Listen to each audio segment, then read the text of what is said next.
Balik kepada perbincangan kita tadi tentang masalah masyarakat Muslim minoriti yang berada di dalam negara yang majoriti bukan Muslim dan sebaliknya. Saya nak sentuh itu dulu sebelum yang tadi. Dan kita lihat orang Islam ni di atas apa pun mungkin kelemahan pendidikan dia, tetapi kita tahu orang Islam semua faham. Kita tidak boleh memaksa orang lain untuk menganut Islam. Ini kita jelas, orang Islam dia jelas dalam hal ni. Sebab itu kita lihat tak ada orang Islam yang terfikir nak paksa orang supaya jadi Islam. Tak ada. Kerana ayat la ikraha fid din, tidak ada paksaan di dalam agama, itu sangat jelas dalam fikiran orang Islam. Mungkin dia jahil, dia salah, dia buat tindakan yang salah, ada satu dua keadaan. Tetapi kita lihat di Mesir umpamanya, negeri majoriti Islam, kita ada Kristen Coptic. Mereka Kristen Coptic ni daripada dulu, sejak zaman Nabi Muhammad, sebelum Nabi Muhammad mereka ada di situ, Islam masuk. Melalui Amr bin As menguasai Mesir pun tidak digugat kedudukan mereka. Kristian di Syria, orang Islam masuk dengan kekuatan apabila Abu Ubaidah Al-Jarrah menguasai dan Khalid Al-Walid juga sebelum itu di sana, pun tidak dipaksa Kristian untuk menganut Islam walaupun Islam majoriti. Kita lihat hatta di Andalus, ketika Islam itu begitu kuat, gereja besar Andalus itu kekal. Gereja besar Andalus itu kekal. Walaupun apabila Kristian apabila masuk semula, Islam diburu habis-habisan. Di Malaysia juga kita lihat minoriti bukan Islam dapat hidup dengan baik. Di Indonesia juga hal yang sama. Walaupun ada insiden di sana dan di sini, itu semua adalah merupakan kes-kes terpencil, sedangkan majoriti orang Islam itu sangat memahami hal yang seperti ini. Fiqh Islam pula. Fiqh Islam ni dia luas. Soal akidah orang Islam dia jelas. Dalam soal akidah, dia tak akan tolerance. Maksudnya orang Islam tak akan mengakui agama lain sebagai agama yang benar. Itu jelas. Kita tak akan mengakui. Dan orang Islam pun tak akan paksa orang lain supaya kata agama Islam agama yang benar. Dan tak ada masalah kalau dia tak mengaku pun, dan dia tak akan disuruh mengaku, kerana dia agama dia lakum dinukum waliyadin. Untuk kamu agama kamu, untuk aku agama aku. Tapi dalam berurusan harian, Islam ada keluasannya. Nabi SAW ada jiran dia yang Yahudi, dan kita tahu Nabi menziarahi jirannya Yahudi itu pada akhir, sehingga pada akhir hayatnya Nabi ziarah dan menyantuninya dengan baik. Nabi tak paksa dia, Nabi jemput dia untuk mengucap asyhadu an la ilaha illallah wa asyhadu anna Muhammadar Rasulullah. Bapaknya menyatakan ati' Abu Qasim, taat kepada Abu Qasim. Bapak dia yang suruh dia ikut. Kita ada masyarakat Islam di Madinah, di mana Nabi SAW memenuhi perjanjian yang baik dengan mereka. Bahkan Al-Quran itu begitu jelas, la yanhaakumullah 'anil ladzina lam yuqatilukum fid din wa lam yukhrijukum min diyarikum an tabarruhum wa tuqsitu ilaihim innallaha yuhibbul muqsitin. Dalam surah Al-Mumtahanah, Allah tak larang kamu untuk berbuat baik kepada orang yang tidak memerangi kamu dalam agama kamu dan mengeluarkan kamu daripada kampung halaman kamu, supaya kamu memberi harta kepada mereka, kamu melakukan adil kepada mereka. Sesungguhnya Allah suka kepada orang-orang yang melakukan keadilan. Ini adalah sifat agama. Kemudian agama pula ada keluasan. Dalam mazhab-mazhab Islam yang banyak yang kita sebut tadi, soal makan, soal minum, ada keluasan. Ada keluasan dalam bab makanan tentang ahlul kitab. Wa ta'amul ladzina utul kitab halul lakum, dalam surah Al-Maidah.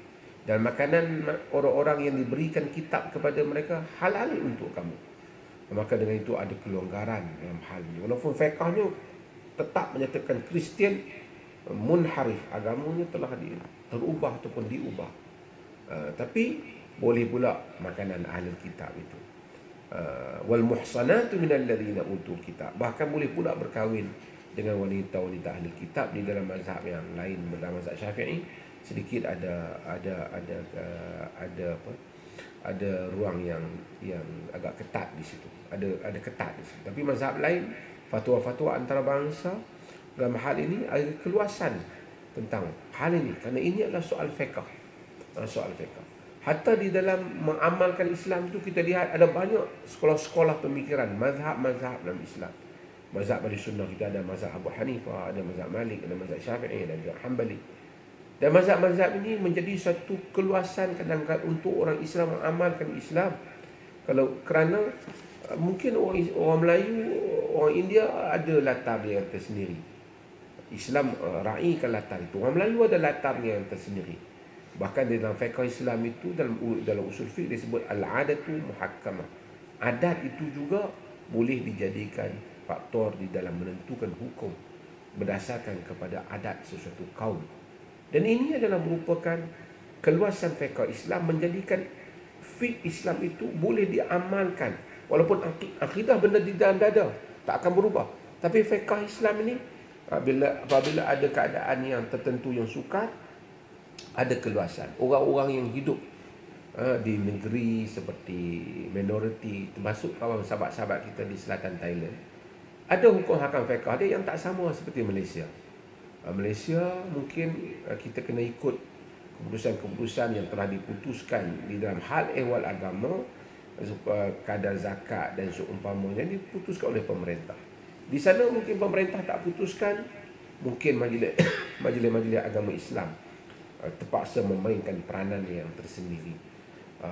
Di sini mungkin ada membabitkan soal tanggungjawab untuk menentukan siapakah pemerintah Muslim yang mentadbir. Di sana mungkin tak timbul lagi soal mencalonkan pemerintah Muslim, mencari mana-mana pemerintah pun yang mana boleh, kerana itu negara mereka. Dan pemerintah itu dengan syarat pemerintah itu memberikan kebaikan pada masyarakat Islam, tidak memberikan kemudaratan pada masyarakat Islam. Dan Nabi Muhammad itu dia hidup dalam semua keadaan.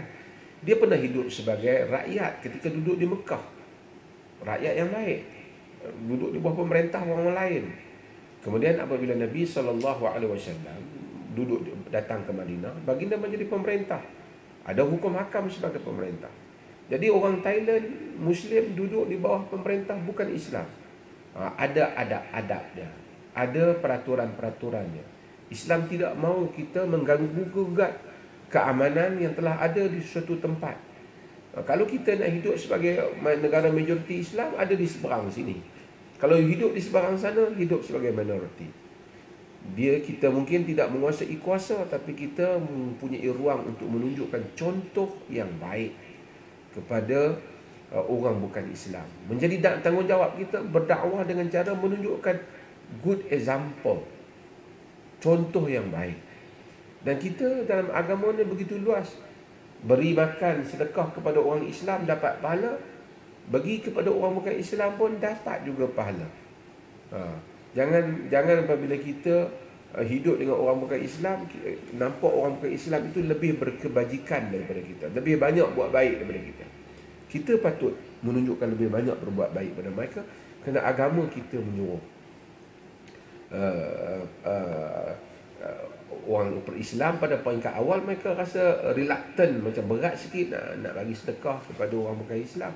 Tapi Quran dalam surah Al-Baqarah turun menyatakan bahawasanya laisa alaika hudahum walakin Allah yahdi man yasha.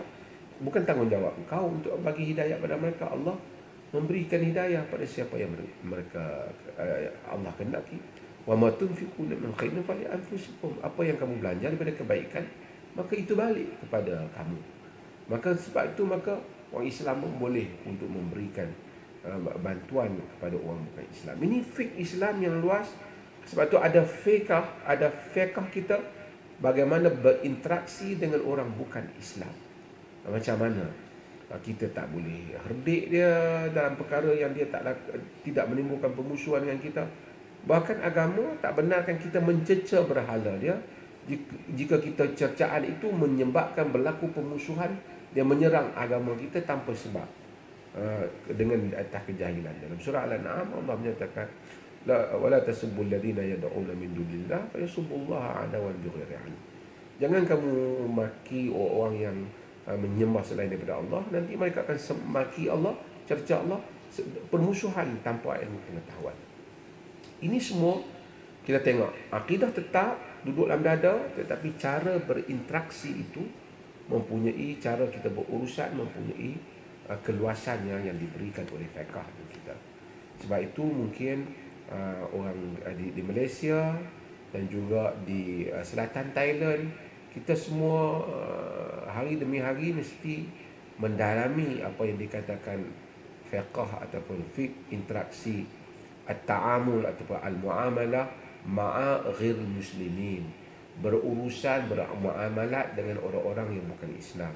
Dan Islam adalah seperti mana yang disebut oleh ustaz kita tadi, rahmatan lil alamin, adalah agama yang baik. Nabi dihantar untuk menunjukkan contoh yang baik, dan toleransi ataupun tasamuh ini menunjukkan adalah contoh Islam adalah agama yang sebagai bukti Islam adalah agama yang benar. Wallahu ta'ala.